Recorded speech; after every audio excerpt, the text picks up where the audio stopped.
Today, we're going to delve into a topic that I believe holds the key to unlocking your true potential. If you've stumbled upon this video, consider it a sign that it's time for you to awaken the quantum you. Now let's start with the first sign, a fundamental concept that forms the core of my teachings, the power of emotions. We don't meditate or teach our students to pray for their prayers to be answered. Instead, we guide them to embody the emotions as if their prayers have already been answered. Why? Because emotions are the carriers of thought, the energy, the frequency. They are the key to manifesting the reality you desire. Imagine for a moment your dream coming true. What emotions do you feel? Excitement, joy, inspiration, incredible gratitude. Gratitude in particular is the emotional signature that the event has already occurred. It's not just about feeling it. It's about living in that future moment in the present. It's about creating a vibrational match between your energy and the potential that exists in the quantum field. Now let's explore the second sign on our transformative journey, the powerful combination of intention and elevated emotion. This sign highlights a crucial understanding. Intentions alone are not enough to shape our reality. It's the fusion of clear intentions with elevated emotions that becomes the catalyst for significant change. Think of it as a dynamic duo, working together to bring about transformation in our lives. Consider intention as the guiding force, the compass that points us towards our desired reality. It's like having a clear direction, a specific goal in mind. However, intentions alone are akin to having a roadmap without fuel in the car. They provide the direction, but lack the energy to propel us forward. This is where elevated emotions come into play. Elevated emotions act as the fuel that powers the journey towards our intentions. Picture them as the energy, the enthusiasm, and the positive vibes that give life to our goals. Elevating our emotions means tuning into the feelings of joy, gratitude, and excitement, emotions that resonate with the fulfillment of our desires. Let's explore the third sign on our transformative journey, the metaphorical river that signifies the path from your old self to your new self. Picture it as a journey, a crossing that demands passion, intensity, and a strong will to navigate the waters of change. Crossing this river involves moving beyond your habitual thoughts, emotions, and unconscious states, a journey that requires a deep commitment to personal growth. Imagine the river as the boundary between your familiar, old self and the uncharted territory of your new self. The journey across this river symbolizes the transformative process of shedding the layers of your past and stepping into a new, more authentic version of yourself. To embark on this journey, you must muster passion, a burning desire for change, a flame that propels you forward. Intensity is the force that propels you through the currents of transformation. It's not about dipping your toes in the water, it's about diving in with full commitment. Intensity is the driving force that pushes you beyond the comfort of the known into the potential of the unknown. It's about facing the challenges head-on, navigating the twists and turns of the river with determination. The will to move beyond your habitual thoughts, emotions, and unconscious states is the boat that carries you across the river. This will is your paddle, guiding you through the sometimes turbulent waters of change. It's about making a conscious decision to break free from the repetitive patterns that have defined your old self. Your will is the compass that points towards the new destiny waiting for you on the other side. Let's explore into the fourth sign on our transformative journey, entering the quantum field. This sign holds the key to truly unlocking your creative potential. To understand it, we must first recognize the significance of entering the present moment. Creating in the quantum field requires you to be fully present. Imagine the present moment as an elegant space where time stands still and you are completely immersed in the now. It's in this exquisite present moment that true creation takes place. When you reach this state, something extraordinary happens. You become nobody. Becoming nobody might sound a bit perplexing at first, but it's about shedding the layers of identity and ego that often define our existence. In the quantum field, you can't enter as a somebody, a person laden with past experiences, labels, and preconceived notions. To step into the quantum field, you must walk through the door as a nobody, a state of pure consciousness, free from the constraints of your personal history. Now let's explore what this means practically. To heal your body, you must forget about it. It's not about constantly dwelling on physical ailments or illnesses. Instead, it's about shifting your focus away from the body as a separate entity and recognizing the interconnectedness of mind and matter. By becoming nobody in terms of your physical self, you open the door to profound healing. Now, let's dive into the fifth sign, a powerful technique to facilitate this transformation, a breath technique designed to elevate your energy and consciousness. As you sit up straight in one slow, steady breath, inhale and lift the muscles, perineum, front and back, contracting them as you lock down the lower centers. Follow your breath through each center, lifting the energy all the way to the top of your head. Focus your attention where you want the energy to go. Inhale a bit more, lock down the muscles, and begin to pump, squeeze, or push the cerebrospinal fluid up into your brain. Now let's explore the sixth sign on our journey towards awakening the quantum you, the importance of will and intensity in the breath technique. This breath technique isn't just a simple exercise. It demands a strong will greater than any program you may have encountered before. It requires a level of intensity and passion that goes beyond the limitations of your body-mind and transcends any emotional addictions you might be carrying. When we talk about the importance of will, we're referring to the inner strength, determination, and commitment needed to embark on this transformative journey. It's about finding a willpower that surpasses the familiar patterns of your everyday life. This breath technique is not for the faint-hearted. It requires a profound dedication to change and a will to surpass the limits of your comfort zone. Intensity is another key element in this process. We're not talking about physical intensity, but rather an emotional and mental intensity that propels you forward. It's the fire within you that burns brighter than any emotional addiction or habitual thought patterns. This intensity is what fuels the breath technique, making it a powerful catalyst for transformation. Think of it as a source of inspiration. To be inspired means allowing the movement of energy to guide you. This breath technique isn't just a mechanical exercise. It's a dance with the energies within you. It's about tapping into the source of inspiration that resides deep within, allowing it to guide and propel you towards the quantum you. As you engage in this breath technique, it's important to keep in mind that this isn't a one-time fix. Transformation takes time, and the depth of change you seek requires consistent effort. Consider how long you've been entrenched in old thought patterns. These thought patterns are like well-worn grooves in your mind, and disturbing that energy requires persistent and dedicated practice. As you sit in that elevated state of trust, the loop of old thoughts and emotions breaks. You're no longer analyzing or predicting, you're trusting. This shift is where the excitement lies. You're not going anywhere to get it. You are the vortex drawing it to you. It's your energy that collapses time and space.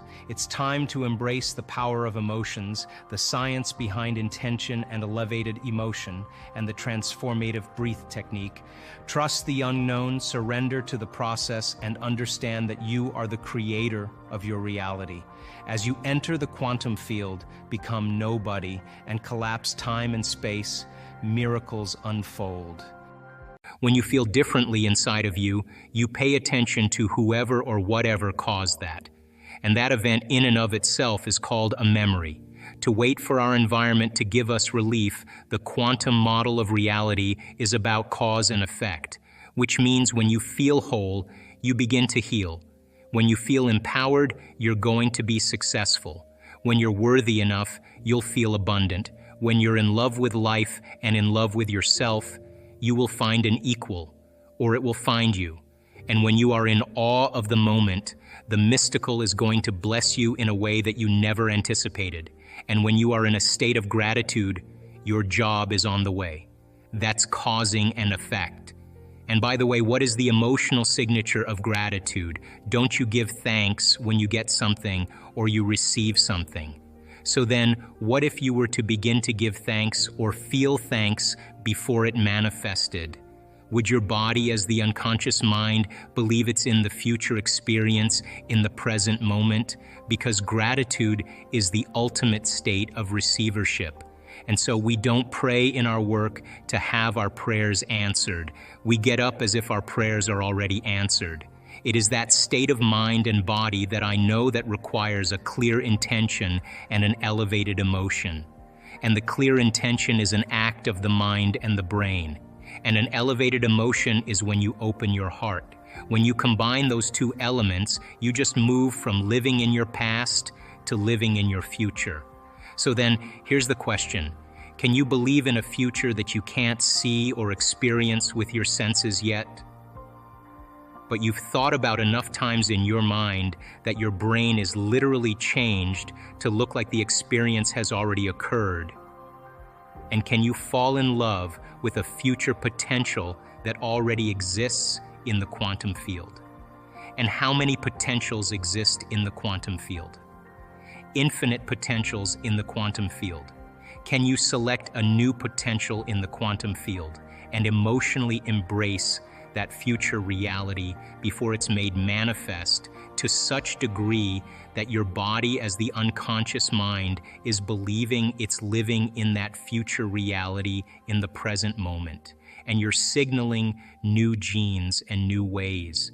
If there's physical evidence in your brain and body to look like the experience has already happened, there's evidence there physically.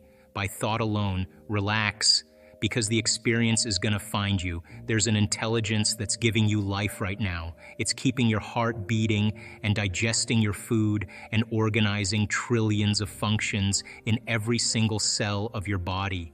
It's organizing mutations in your DNA. There's some invisible force that's giving you life. But that same intelligence that's keeping your heart beating and digesting your food is the same intelligence that's creating supernovas in distant galaxies and causing flowers to bloom. It's both personal and universal. It's within you and it's all around you. And you can't see it and you can't smell it and you can't taste it and you can't feel it, but it is the giver of life. And it is a consciousness, and consciousness is awareness. And awareness is paying attention. And it is the observer observing you into life. And you know, when I tell our advanced students, either you're going to be defined by a vision of the future or the memories of the past. And then people say, why are you so bitter? Why are you so frustrated? Why are you suffering so much? And your brain, in that emotion, you're in the emotion, which means you're in the chemical residue of the past, is going to call up the event because you're emotionally connected to it. And you're going to say, I'm this way because of that past experience. So then imagine what I do with people. We have people that have been abused. We have people that have been traumatized, that have been assaulted. We have people that have had very, very difficult pasts. And have you ever heard me say to revisit the event? Have you ever heard me say that? Never do we need to revisit the event, because once you do, you open the box. But what we want to do is overcome the emotion, because that's just what's lasting from the event. So you sit a person down, and the moment you sit them down, what do you think the body's going to do? It's going to look for something to recreate that emotion, because that's the person's identity. Are you with me still? So if I inspire the person to sit there, and they're sitting there, and all of a sudden they're noticing that they're hot and they're irritated and their stomach is twisting, and all of a sudden it's a group of sensations, a group of feelings that they have called all along frustration. But the different sensations, the moment you name it, it becomes an emotion. But what it is just bodily sensations. It's energy that's stuck in the body. So then I started seeing, okay, let's see if we can teach this, be able to reproduce the outcome, because that's science, right? The first one was that they all believed and accepted that there was an intelligence that lived within them that was giving them life. And then these people you interviewed who had had injuries that overcame. No, these are people were with cancer, MS, Lou. This Parkinson's disease got better. Yeah, just spontaneously, it's called a spontaneous for you. I mean, so I believe there was an intelligence, there was some invisible life force they were connected to that. They felt like they had lost their connection till they became separate and disconnected from. And that when they got the diagnosis, they woke up and said, man, I got to connect again, and I got to connect to my essence. And so they developed a relationship with it.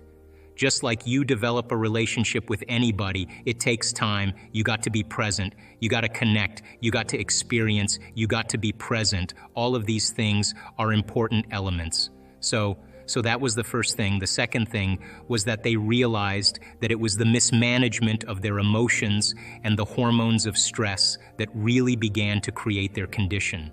Now stress is when your brain and body are knocked out of balance. The stress is when your body's not that of homeostasis. We have an innate mechanism in our body that returns us back to order. So then if someone cuts you off on the LA freeway, you have an emotional reaction, but 15 minutes later, you're back to driving and you're over it, right? That's all organisms in nature can tolerate short-term stress. Everyone's all day long, all week, all year. Yeah, so if you're reacting to like a Tyrannosaurus, Rex is chasing you, you have to make a decision. Am I going to use 20% of my energy? I'm going to use 100%. So it turns out when you're reacting to traffic 200%, all right, after reacting to your coworker sitting in the cubicle next to you, you're turning on that response, and what was once very adaptive becomes very maladaptive. Because when you turn on the stress response and you can't turn it off now, you're headed for disease because nobody can live in emergency mode for that extended period of time. Well, human beings, we can turn on the stress response just by thought alone. You can think about your problems and you're producing the same biological effects. So those chemicals give the brain and body a rush of energy, and people become addicted to that rush of energy. So now they use the problems and conditions in their life to reaffirm their addiction to that emotion. They need the bad job, they need the poor relationship. So that means they become addicted to the life that they don't even like. Why do we need the bad job or bad relationship and stay stuck? Because it's a conditioned response. So listen, if you get angry at a coworker and all of a sudden you get arousal in your brain and body, right? You get a rush of energy. When you start noticing that your body starts dropping, your brain starts noticing your energy starts dropping, you're automatically going to have the image of the coworker in order to give your body the jolt. Right? So all of a sudden people become addicted to their own thoughts, right? So these people realize that, oh my God, I've been mismanaging my attention and energy, and I got it. I got to get beyond my past. I got to get beyond these emotions. I got to make some big changes. I got to break the habit of being myself. I got to stop being this person. Now that sounds really good theoretically and philosophically, but change is such a hard thing. All right, because the moment you come back to your senses and you step back into your life and you see that person or you go to that place or you're with that experience, so many people are unconsciously reacting in their thoughts and feelings to everything in their environment. So now their environment is controlling how they think and feel. So they realize that in order to change, they've got to be greater than their environment, greater than the conditions in the world, greater than the circumstances in life. Be mindful of that every time it comes up, to be like, okay, I'm going to think differently. I'm not going to react this way. I'm not going to go back. I'm not going to go back, because the moment you start reacting emotionally, emotions are a record of the past. And if those emotions are driving your thoughts, you're thinking in the past.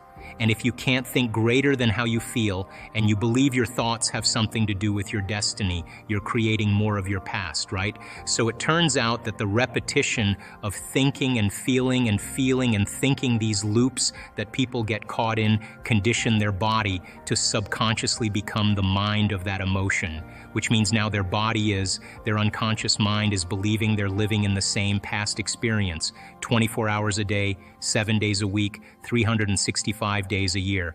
I kind of move past the word visualization because I think it kind of conjures up a little bit too much of a spiritual association. The word that's used in science is called mental rehearsal. In mental rehearsal, there's two types of mental rehearsal. There's what's called internal mental imaging, which means you're in the scene as the first person experiencing it. And then there's called external mental imaging, which is you're observing yourself in the scene. Turns out that when you are actually in the first person and not the third person, that action of rehearsing what you're doing produces the strong biological change. Now let's talk about this. You can take a group of people that have never played the piano before, and you can do a functional brain scan on them, and then you can teach them one-handed scales and chords, and they'll practice those chords 2 hours a day for 5 days. At the end of 5 days, they grow a whole new set of circuits on the opposite side of the brain. Well, that makes sense. You learn something new. Learning is making new synaptic connections. You get your body involved with some instruction. When you get your body involved, you're going to have a new experience. Experience enriches the brain. You pay attention to what you're doing. You've got to pay attention and stay present. And if you repeat it over and over again, firing and wiring, you assemble new networks of neurons equal to your experience. Nothing new there, but you can take a group of people and you can have them close their eyes. Do a brain scan on them before the experiment. 5 days later, do a brain scan after. And for 2 hours a day, they mentally rehearse playing those scales and chords. At the end of 5 days, they grow the same amount of circuits in their brain as the people actually physically doing the exercise. So what's the relevance? Number one, when you're truly focused and you're truly paying attention, your brain does not know the difference between what's going on out there and what's going on in here. So the thought becomes the experience, and the brain looks like it's been playing the piano for the last 5 days, but they never lift a finger. Now, from a biological standpoint, our brains are a record of the past. They're an artifact of everything we've learned and experienced to this moment. When we prime the brain to change its circuitry before the experience, now the brain is no longer a record of the past. It's now a map to the future. And so as we warm up those brain circuits, it's more easy for us to slip into a supernatural behavior. If you take those people and you set them from the piano, and they've never played the piano before, but they've been mentally rehearsing for the last 5 days, they'll play those scales and chords like magic. They just learned how to do it just by changing their internal state. Take a group of men. You can have them close their eyes and for an hour a day, mentally rehearse doing bicep curls over and over again, and they add an emotional component called harder, stronger, more intense, and they put themselves in that first-person internal mental image. At the end of 2 weeks, they have a 13.5 increase in muscle strength, and they've never performed the activity. Not only is the brain changed to look like the experience has already occurred, now the body has changed by thought alone. The body looks like it's been working out for the last 2 weeks. So then the power of mental rehearsal, of imaging primes, the brain and body to look like the future has already occurred. And when you set the extent of your limit, and then they said, let's take a control group, just a group of people that are just average people, and we'll use the monks, and we'll teach them how to do this thing called focused concentration, what science is now called paying attention. By the way, the average human being loses their attention span 6 to 10 times a minute. That's why only a few subatomic particles actually pay attention to our mind. So he said, okay, we're going to hook these guys up to these brain scans, particular ones called EEGs. And EEGs measure electromagnetic frequency that the brain emits. And so they took 256 electrodes and they covered their whole entire head. Can you picture these monks with the things? And then they ran all the feedback into a computer that created a holographic picture of the brain, and they were able to begin to measure brain activity. They said to these monks, be your normal self. They took 8 of them. Be your normal self. And then they said, okay, now listen, you guys. Pay attention to compassion. Just close your eyes and pay attention to compassion. The moment they did that, all of a sudden, the frontal lobe lit up so much that the scientists had never seen that type of activity in that part of the brain. Now, then they took the control group and they said, all right, you guys, pay attention to one thing. And of course, what happened? My back hurts. How long is this gonna take? I don't really want to do this. Am I doing it right? I wonder what my kid's doing. I gotta buy dinner, all that stuff. And guess what happened to their frontal lobe? Meh, nothing. Now, in one particular monk, there's a part of the frontal lobe on the left side, which is really the happy spot in the brain. And this guy's left frontal lobe was so ignited that the scientists said, this guy's gotta be the happiest guy in the world. They'd never seen activity like this before.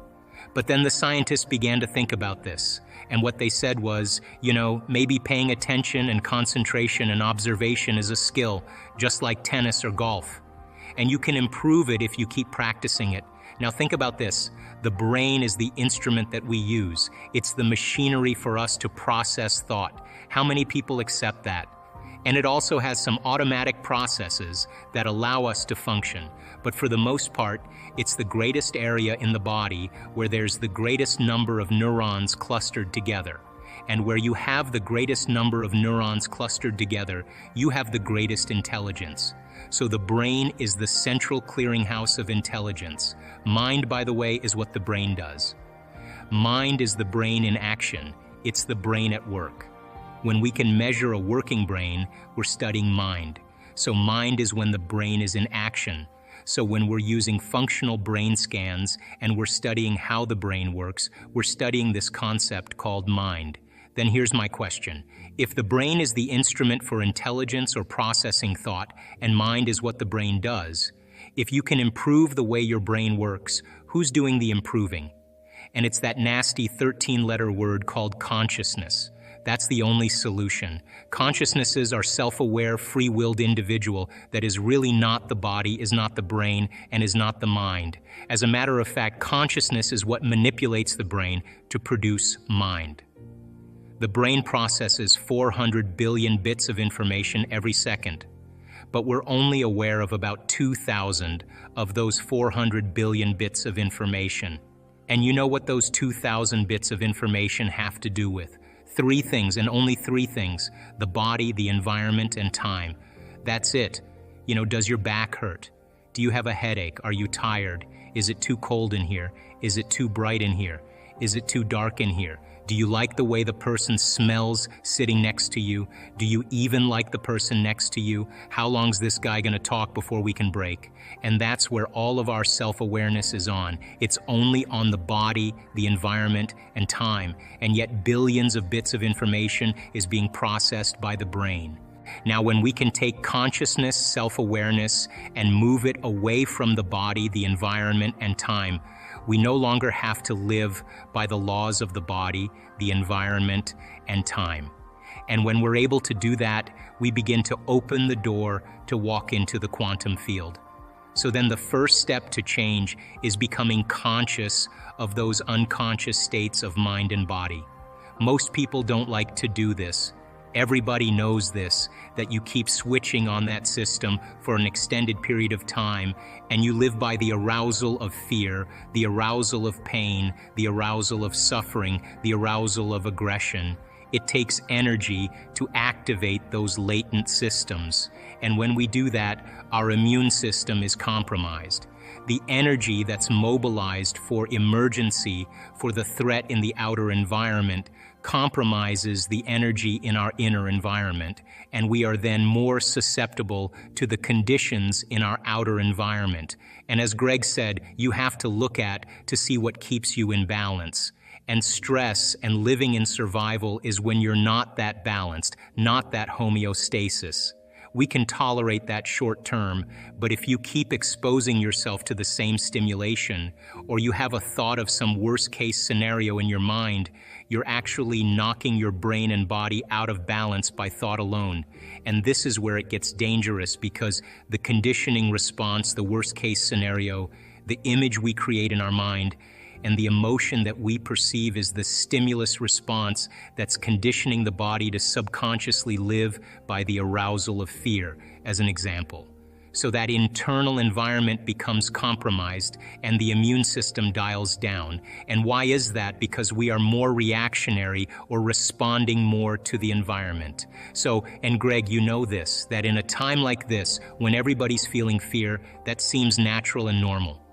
But what we're looking for is supernatural. And that's the new consciousness that has to emerge as a result of this wake-up call. This is a perfect opportunity for people to be in a retreat, but instead of being in some tent or some hut in the Himalayas, or being in some hotel, you're in the comfort of your own home.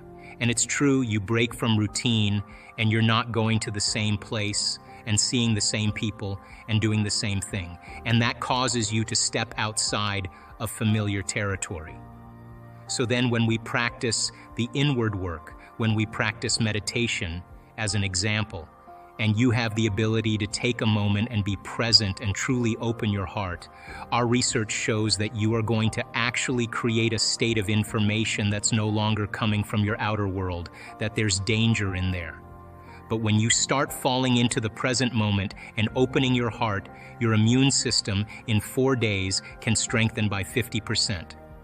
Now, I know most people will say, I don't really want to do it now, it's just too hard. No. This is the time. This is the time that we've been practicing for. This is the time where it matters the most.